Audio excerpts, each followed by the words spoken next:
Hey, this is Jan from New York City. My channel name is Jan from New York City Saves Money. You might have noticed there's no intro. There's no intro tonight is because I had a little bit of a technical issue trying to find it. I don't know what happened there. My screen froze. Sorry about that. How's everybody doing this evening? I'm really sick and tired of canned vegetables and frozen vegetables sometimes getting a bad rap. In the perfect world, idealistically, sure. I mean, it's been proven that fresh vegetables are really great for us, and we all know that, but that's in the perfect world. Also, it has to do with people that, for example, can actually eat up those fresh items in a timely manner. I have to tell you the truth. I do not buy a ton of fresh vegetables. I'll buy some, but not a ton because, especially if you're a family of one or a family of two, that maybe the other person isn't really too fond of fresh vegetables. I'm just keeping it real here. I know people that, for example, may not eat, for example, fresh spinach, but rather have the flash frozen one. It's the truth. It's the truth. That's the way it is in the real world. I was just wondering, do you have a certain food style out there? I'll give you an example. For example, would you say that 50% of your vegetables are fresh? Or would you say that 100% of your vegetables are fresh? Now, here comes another problem. A person, let's say, that's on, let's say, SNAP benefit. There was a study, and I saw this documentary on TV about, I don't know, 7 years ago. If I can ever find a clip of it or anything, I will be sure to send it over one day.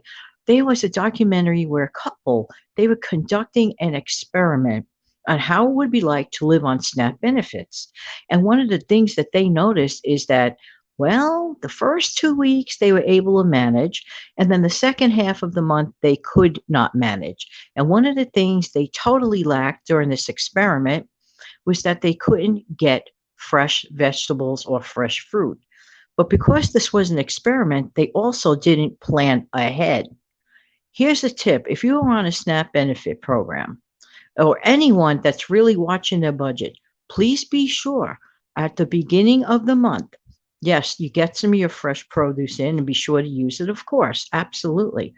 But be sure to make sure to stock up your freezer with frozen vegetables and stock up your pantry with canned vegetables and fruit.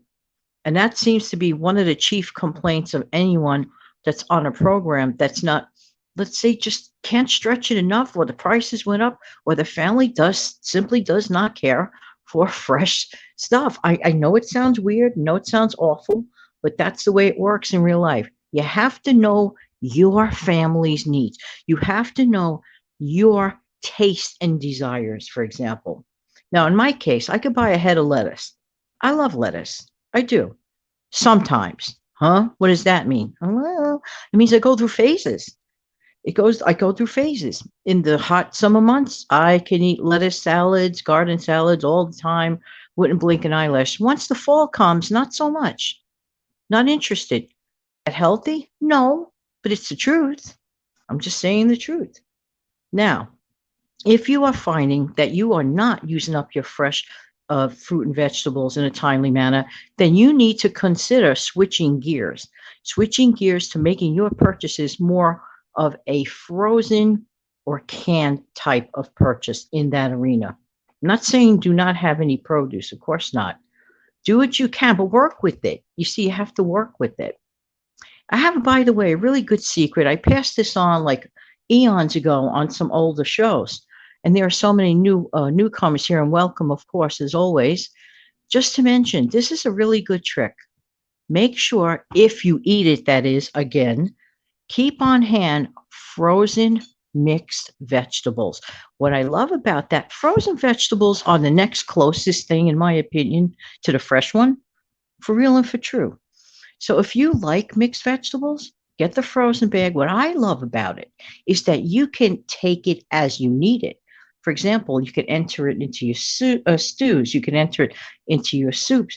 You just have it on hand. Or let's say you want to make a nice frittata.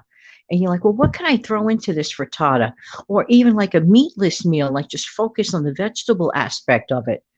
So therefore, always keep in your freezer this wonderful thing called frozen mixed vegetables. If you don't have that, you could do the canned variety. But the main thing that you do is work with your family's needs. For example, the experts tell us to have certain types of vegetables, but if fruit and vegetables, and they are fresh, but if your family doesn't eat them, there is no value. You have to go along with what they eat. So do not be a produce snob. And for those of us that are really, really trying to stretch our budget to the max, which happens to be a lot of us out there trying to stretch our budgets to the max, keep in mind the options of the canned and the frozen. The frozen vegetables are really, in my opinion, the next closest thing to the fresh, and you can use it as you need it. Think about that, for example, with the fruit smoothies, right? How many of you out there make fruit smoothies? They are so fun. They really, really are. I think the closest thing, honestly, my three favorite fresh fruits to work with will have to be bananas, apples, and oranges. They somewhat keep. I also love seedless grapes, but I have a trick that I work with the seedless grapes, and it is really, really good. And it is also kid friendly. With the green seedless grapes, what I do all the time, I wash them off carefully. Then I pop the whole thing into the freezer. I still leave it on the stem.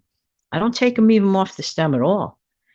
And let me tell you something, if you're ever in need, especially on a hot summer's day, if you're ever in need of a pop of cold goodness, oh my gosh, it is so delicious. Just pop off a grape or two or three, whatever.